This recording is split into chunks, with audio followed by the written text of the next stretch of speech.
ನಮಸ್ತೆ ಸ್ನೇಹಿತರೆ, ಇವತ್ತು ನಾವು ಪ್ರಥಮ BA ಸಮಾಜಶಾಸ್ತ್ರದ ಪಾಠಗಳನ್ನು ತಿಳಿತಾ ಹೋಗುವ. ಸಮಾಜಶಾಸ್ತ್ರ ಪ್ರಥಮ BA ಸಮಾಜಶಾಸ್ತ್ರದಲ್ಲಿ ಬ್ಲಾಕ್ 1, ಬ್ಲಾಕ್ 2, ಬ್ಲಾಕ್ 3, ಬ್ಲಾಕ್ 4 ಒಟ್ಟು 4 ಬ್ಲಾಕುಗಳಿರುವಂಥದ್ದು.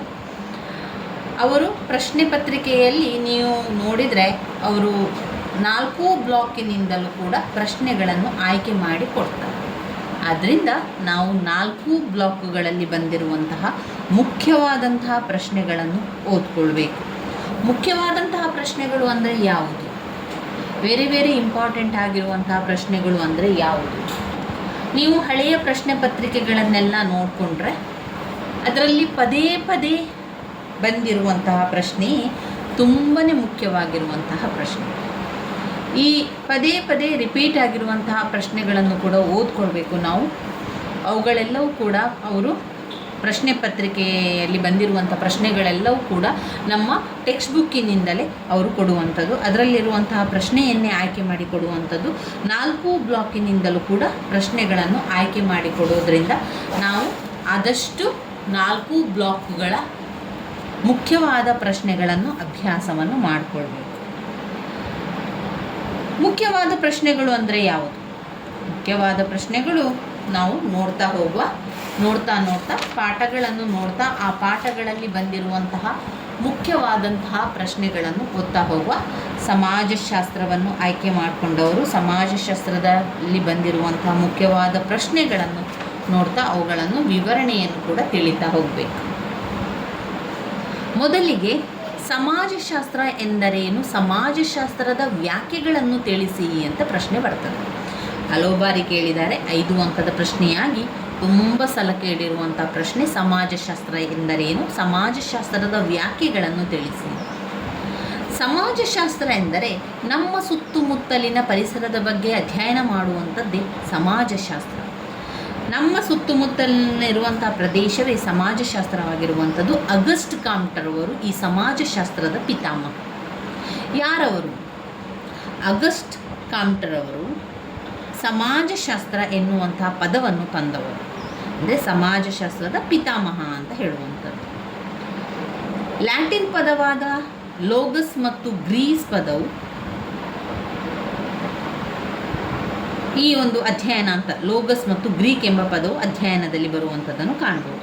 ನಂತರ ಸಮಾಜದ ಅಧ್ಯಯನ ಅಂತ ಬಂತು, ಅಥವಾ ಸಮಾಜದ ವಿಜ್ಞಾನ ಎಂಬ ಅರ್ಥವನ್ನದು ಕೊಟ್ಟಿತು. ಅದಾದ ನಂತರ ಸಮಾಜಶಾಸ್ತ್ರಜ್ಞರಾದಂಥ ಅಗಸ್ಟ್ ಕಾಮ್ಟರ್ ಅವರು ಸಮಾಜ ವಿಜ್ಞಾನ ಇವುಗಳಿಗೊಂದು ಸಮಾಜಶಾಸ್ತ್ರ ಎನ್ನುವಂಥ ಹೆಸರನ್ನು ಶಾಶ್ವತವಾಗಿ ತಂದುಕೊಟ್ಟರು. ಇನ್ನು ವ್ಯಾಖ್ಯೆಗಳನ್ನು ನಾವು ನೋಡಿದರೆ 5 ಅಂಕದ ಪ್ರಶ್ನೆಗಳು ಬಂದಾಗ ನಮಗೆ 6ರಿಂದ 7 ವ್ಯಾಖ್ಯೆಗಳು ಗೊತ್ತಿರಬೇಕು. ಅಷ್ಟನ್ನು ಬರೆದು ನಾವು ವಿವರಿಸಬೇಕಾಗ್ತದೆ.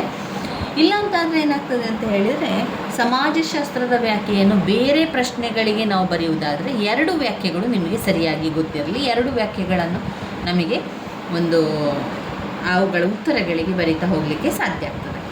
ಈಗ ನಾವು ವ್ಯಾಖ್ಯೆಗಳನ್ನು ನೋಡೋ 7ರಿಂದ 8 ವ್ಯಾಖ್ಯೆಗಳನ್ನು ನೋಡೋ. ಮೊದಲನೆಯದಾಗಿ ಜಾನ್ ಎಫ್ ಕ್ಯೂಬರ್ ಅವರ ಪ್ರಕಾರ. ಜಾನ್ ಎಫ್ ಕ್ಯೂಬರ್ ಅವರ ಪ್ರಕಾರ ಸಮಾಜಶಾಸ್ತ್ರವನ್ನು ಮಾನವ ಸಂಬಂಧಗಳಿಗೆ ಸಂಬಂಧಪಟ್ಟ ವೈಜ್ಞಾನಿಕ ಜ್ಞಾನ ಸಂಚಯ ಎಂಬುದಾಗಿ ಅರ್ಥೈಸಲಾಗಿದೆ. ಜಾನ್ ಎಫ್ ಕ್ಯೂಬರ್ ಅವರ ಪ್ರಕಾರ ಸಮಾಜಶಾಸ್ತ್ರವನ್ನು ಮಾನವ ಸಂಬಂಧಗಳಿಗೆ ಸಂಬಂಧಪಟ್ಟ ವೈಜ್ಞಾನಿಕ ಜ್ಞಾನ ಸಂಚಯ ಎಂಬುದಾಗಿ ಅರ್ಥೈಸಿದೆ. ನಾನು ನಿಮಗೆ ವ್ಯಾಖ್ಯೆಗಳನ್ನು ಹೇಳ್ತಾ ಇರಬೇಕಾದ್ರೆ ಈ ವಿಡಿಯೋದ ಮುಖಾಂತರ ನೀವು ಜೊತೆಯಾಗಿ ನೀವು ಕೂಡ ಕಲಿಬೇಕು. ನೀವು ವಿಡಿಯೋವನ್ನು ನೋಡ್ತಾ ಇದ್ದೀರಿ ಅಂತಾದರೆ ನಿಮಗೆ ಇದರಿಂದ ಒಂದು ಸ್ವಲ್ಪ ಆದರೂ ಕೂಡ ಉಪಯೋಗ ಬರಬೇಕು. ಕೇವಲ ಒಮ್ಮೆ ವಿಡಿಯೋವನ್ನು ನೋಡೋದು, ಅಲ್ಲಿ ಮರು ದಿವಸ ಅದನ್ನು ಮರ್ತೋಗೋದು, ಮತ್ತೊಮ್ಮೆ ನೋಡುವುದು, ಅದಕ್ಕಿಂತ ನೋಡ್ತಾ ಇದನ್ನು ಸರಿಯಾಗಿ ಕಲಿತುಕೊಳ್ಳಿ. ಜಾನ್ ಎಫ್ ಕ್ಯೂಬರ್ ಅವರ ಪ್ರಕಾರ ಸಮಾಜಶಾಸ್ತ್ರವನ್ನು ಮಾನವ ಸಂಬಂಧಗಳಿಗೆ ಸಂಬಂಧಪಟ್ಟ ವಿಜ್ಞಾನ, ಮಾನವ ಸಂಬಂಧಗಳಿಗೆ ಸಂಬಂಧಪಟ್ಟ ವೈಜ್ಞಾನಿಕ ಸಂಚಯ ಎಂಬುದಾಗಿ ಅರ್ಥೈಸುತ್ತಾರೆ. ಇನ್ನು 2ನೇ ವ್ಯಾಖ್ಯೆಯ ಪ್ರಕಾರ ಮೇಯರ್ ವೀನ್ಬರ್ಗ್ ಅವರ ಪ್ರಕಾರ ಸಮಾಜದ ಮೂಲಭೂತ ರಚನೆಯನ್ನು ಅಧ್ಯಯನ ಮಾಡುವ ಸಮಾಜಶಾಸ್ತ್ರ. ಸಮಾಜದ ಮೂಲಭೂತ ರಚನೆಯನ್ನು ಅಧ್ಯಯನ ಮಾಡುವುದೇ ಸಮಾಜಶಾಸ್ತ್ರ ಅಂತ ಹೇಳಿದವರು ಮೇಯರ್ ವೀನ್ಬರ್ಗ್. ಏನು ಹೇಳ್ತಾರೆ ಮೇಯರ್ ವೀನ್ಬರ್ಗ್ ಅವರು? ಸಮಾಜದ ಮೂಲಭೂತ ರಚನೆಯನ್ನು ಅಧ್ಯಯನ ಮಾಡುವುದೇ ಸಮಾಜಶಾಸ್ತ್ರ ಅಂತ ಹೇಳಿದ್ದಾರೆ. ಇನ್ನು ಮೂರನೇ ವ್ಯಾಖ್ಯೆ ಪ್ರಕಾರ ಎಡ್ವರ್ಡ್ ಆಲ್ಸ್ವರ್ತ್ ರಾಸ್ ಅವರ ಪ್ರಕಾರ ಸಾಮಾಜಿಕ ಘಟನಾವಳಿಗಳ ವಿಜ್ಞಾನವೇ ಸಮಾಜಶಾಸ್ತ್ರ. ಸಾಮಾಜಿಕ ಘಟನಾವಳಿಗಳ ವಿಜ್ಞಾನವೇ ಸಮಾಜಶಾಸ್ತ್ರ ಅಂತ ಹೇಳಿದ್ದಾರೆ. ಯಾರು? ಎಡ್ವರ್ಡ್ ಆಲ್ಸ್ವರ್ತ್ ರಾಸ್ ಅವರು. ಇನ್ನು ನಾಲ್ಕನೇ ವ್ಯಾಖ್ಯೆಗಳ ಪ್ರಕಾರ ಫ್ರಾನ್ಸಿಸ್ ಎಲ್ಸ್ವರ್ತ್ ಮೆರಿಲ್ ಅವರ ಪ್ರಕಾರ ಮಾನವ ಸಂಬಂಧಗಳ ವಿಜ್ಞಾನವೇ ಸಮಾಜಶಾಸ್ತ್ರ. ಮಾನವ ಸಂಬಂಧಗಳ ವಿಜ್ಞಾನವೇ ಸಮಾಜಶಾಸ್ತ್ರ. ಐದನೇ ವ್ಯಾಖ್ಯೆ ಕಿಂಬಾಲ್ ಯಂಗ್ ಅವರ ಪ್ರಕಾರ ಸಮೂಹಗಳಲ್ಲಿನ ಮಾನವರ ನಡವಳಿಕೆ. ಸಮೂಹದಲ್ಲಿರುವ ಮಾನವರ ನಡವಳಿಕೆಯನ್ನು ಅಭ್ಯಸಿಸುವುದೇ ಸಮಾಜಶಾಸ್ತ್ರ ಅಂತ ಕಿಂಬಾಲ್ ಯಂಗ್ ಅವರು ಹೇಳಿದ್ದಾರೆ. ಇನ್ನು ಆರನೆಯ ವ್ಯಾಖ್ಯೆಯ ಪ್ರಕಾರ ರಾಬರ್ಟ್ ಇ ಪಾರ್ಕ್ ಅವರ ಪ್ರಕಾರ ಸಾಮೂಹಿಕ ನಡವಳಿಕೆಯ ವಿಜ್ಞಾನವೇ ಸಮಾಜಶಾಸ್ತ್ರ. ಇನ್ನು ಏಳನೇ ಒಂದು ವ್ಯಾಖ್ಯೆ ಪ್ರಕಾರ ಎಮಿಲೆ ಡರ್ಕಿಮ್ ಅವರು ಹೇಳಿರೋ ಪ್ರಕಾರ ಸಂಸ್ಥೆಗಳ ವಿಜ್ಞಾನವೆಂಬುದಾಗಿ ವ್ಯಾಖ್ಯಾನಿಸಬಹುದು. ಸಮಾಜಶಾಸ್ತ್ರವನ್ನು ಸಂಸ್ಥೆಗಳ ವಿಜ್ಞಾನ ಎಂದು ವ್ಯಾಖ್ಯಾನಿಸಬಹುದು. ಹಾಗೆಯೇ ಕೊನೆಯದಾದ ಒಂದು ವ್ಯಾಖ್ಯೆಗಳಲ್ಲಿ ರಾಬರ್ಟ್ ಮಾರಿಸನ್ ಮ್ಯಾಕೈವರ್ ಮತ್ತು ಚಾರ್ಲ್ಸ್ ಎಚ್ ಪೇಜ್ ಅವರ ಪ್ರಕಾರ ಸಾಮಾಜಿಕ ಸಂಬಂಧಗಳ ಬಲೆಯನ್ನು ಕುರಿತದ್ದೇ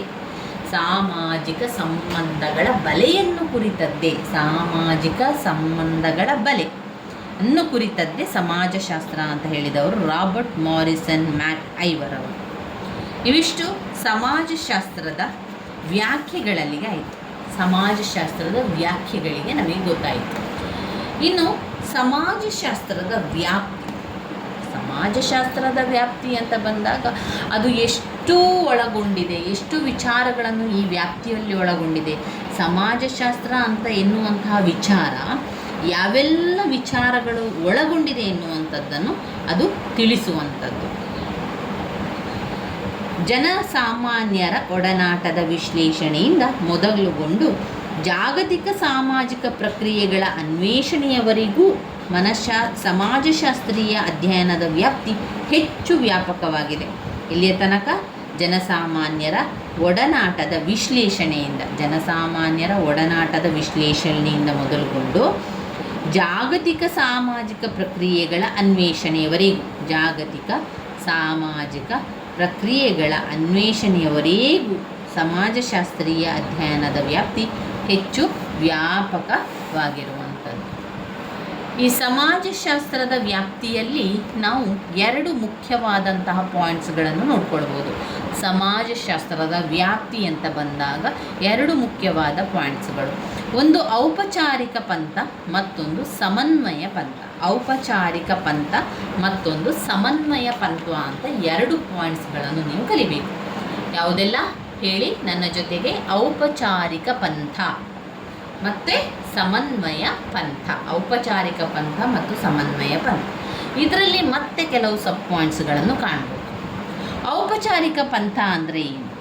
ಔಪಚಾರಿಕ ಪಂಥ ಅಂದರೆ ಒಂದು ಸಮಾಜದ ಸಂಬಂಧಗಳ ಬಗೆಗಳ ಸಮಾಜದ ಒಂದು ಸಂಬಂಧ ಏನಿದೆ ಸಮಾಜದಲ್ಲಿ, ಆ ಸಂಬಂಧಗಳ ಅಧ್ಯಯನವನ್ನು ಮಾಡುವಂಥದ್ದು. ಒಂದು ಸಮಾಜದ ಸಂಬಂಧಗಳ ಬಗೆಗೆ ಅಮೂರ್ತ ಅಧ್ಯಯನಕ್ಕೆ ಸಮಾಜಶಾಸ್ತ್ರದ ವ್ಯಾಪ್ತಿಯನ್ನು ಔಪಚಾರಿಕ ಪಂಥಕ್ಕೆ ಸೀಮಿತಗೊಳಿಸಿರುವಂಥದ್ದು. ಔಪಚಾರಿಕ ಪಂಥದೊಳಗೆ ಏನೆಲ್ಲ ಇದೆ? ಔಪಚಾರಿಕ ಪಂಥದೊಳಗೆ ಸ್ಪರ್ಧೆ, ಸಹಕಾರ, ಘರ್ಷಣೆ, ಸಮೀಕರಣ, ಕ್ರೀಡಾ ಕ್ಷೇತ್ರ, ರಾಜಕೀಯ ಕ್ಷೇತ್ರ ಹೀಗೆ ಮುಂತಾದ ಸ್ಪರ್ಧೆಯ ಭಿನ್ನವಾದ ಔಪಚಾರಿಕ ಗುಣಲಕ್ಷಣಗಳೊಂದಿಗೆ ಈ ಸಂಬಂಧವೆಂದು ಅಭಿಪ್ರಾಯಿಸಲಾಗಿದೆ. ಅಂದರೆ ಔಪಚಾರಿಕ ಪಂಥದೊಳಗೆ ಇರುವಂಥದ್ದು ಮುಖ್ಯವಾಗಿ ಇಲ್ಲಿ ಔಪಚಾರಿಕ ಗುಣಲಕ್ಷಣಗಳನ್ನೊಳಗೊಂಡ ಸಂಬಂಧವೆಂದು ಅಭಿಪ್ರಾಯಪಡಲಾಗಿದೆ. ಸಹಕಾರ, ಸ್ಪರ್ಧೆ, ಘರ್ಷಣೆ, ಸಮೀಕರಣ. ಸಹಕಾರ, ಸ್ಪರ್ಧೆ, ಘರ್ಷಣೆ ಮತ್ತು ಸಮೀಕರಣ. ಸಹಕಾರ, ಸ್ಪರ್ಧೆ, ಘರ್ಷಣೆ, ಸಹಕಾರ. ಸಹಕಾರ, ಸ್ಪರ್ಧೆ, ಘರ್ಷಣೆ, ಸಮೀಕರಣ. ಈ ವಿಜ್ಞಾನಗಳು ಅಧ್ಯಯನ ಮಾಡಲಿಕ್ಕೆ ಸಂಬಂಧಪಟ್ಟ ಒಳಾಂಶವನ್ನು ಬಿಡಬೇಕು. ಉದಾಹರಣೆಗೆ ಅವ್ರು ಹೇಳುವಂಥದ್ದು ಕ್ರೀಡಾಕ್ಷೇತ್ರ, ಆಮೇಲೆ ಒಂದು ರಾಜಕೀಯ ಕ್ಷೇತ್ರ, ಸಹಕಾರ, ಸ್ಪರ್ಧೆ,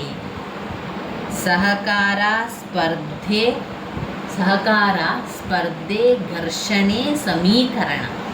ರಾಜಕೀಯ ಕ್ಷೇತ್ರ ಹಾಗೆಯೇ ಕ್ರೀಡಾಕ್ಷೇತ್ರ.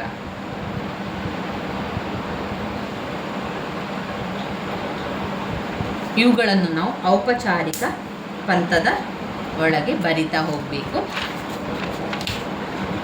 ಏನು ಇದೆಲ್ಲ ಕೆಲವು ವಿಚಾರಗಳು ಅಂತ ಹೇಳಿದಾಗ, ಔಪಚಾರಿಕ ಪಂಥದ ಮೂಲಕ ಅಂದರೆ ಒಂದು ಅಧ್ಯಯನಕ್ಕೆ ಸಮಾಜಶಾಸ್ತ್ರದ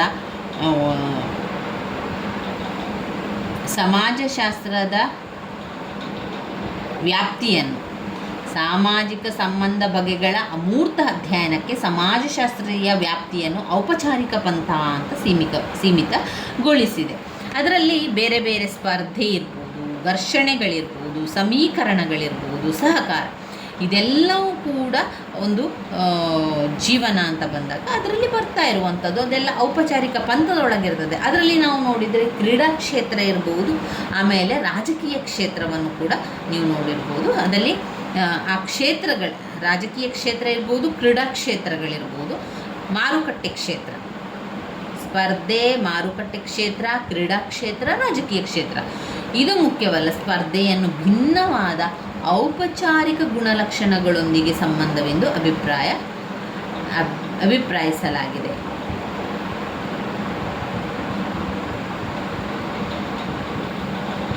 ಇನ್ನು ಸಮನ್ವಯ ಪಂಥ ಅಂತ ಬಂದಾಗ, ಸಮನ್ವಯ ಪಂಥದೊಳಗೆ ಯಾವೆಲ್ಲ ವಿಚಾರಗಳು ಬರುತ್ತದೆ? ಸಮನ್ವಯ ಪಂಥದ ಒಳಗೆ ಅರ್ಥಶಾಸ್ತ್ರ, ರಾಜ್ಯಶಾಸ್ತ್ರ, ಮನಃಶಾಸ್ತ್ರ, ವಿಶೇಷೀಕೃತ ಶಾಸ್ತ್ರ. ಅರ್ಥಶಾಸ್ತ್ರ, ರಾಜ್ಯಶಾಸ್ತ್ರ,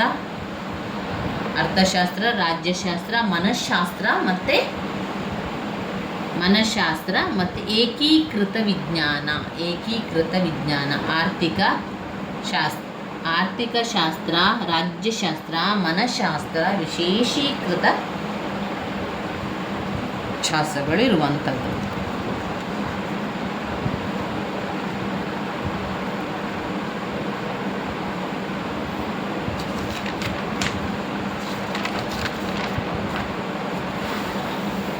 ಇನ್ನು ನಾವು ಸಮಾಜಶಾಸ್ತ್ರದ ವಸ್ತು ವಿಷಯಕ್ಕೆ ಬರಬೇಕು.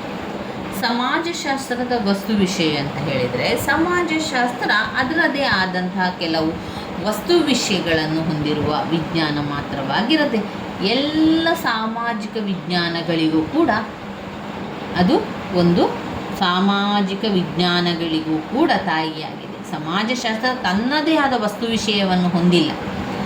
ಸಮಾಜಶಾಸ್ತ್ರವು ತನ್ನದೇ ಆದ ವಸ್ತು ವಿಷಯವನ್ನು ಹೊಂದಿಲ್ಲ. ಅದು ವಿವಿಧ ಸಾಮಾಜಿಕ ವಿಜ್ಞಾನಗಳ ಕಲಬೆರಕೆಯಾಗಿರುವ ವಿಜ್ಞಾನವಾಗಿದೆ.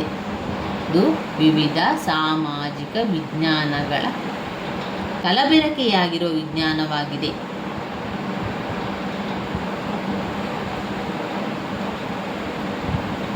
ಇದರಲ್ಲಿ ಮುಖ್ಯವಾಗಿ ವಸ್ತು ವಿಷಯ ಅಂತ ಬಂದಾಗ ನಾವು ಯಾವುದೆಲ್ಲ ವಸ್ತುಗಳು ಬರ್ತದೆ, ಯಾವುದೆಲ್ಲ ವಸ್ತುಗಳನ್ನು ಅಧ್ಯಯನ ಮಾಡಲಿಕ್ಕೆ ಇರುವಂಥದ್ದು ಅಂತ ನಾವು ನೋಡಿದರೆ, ಅರ್ಥಶಾಸ್ತ್ರ,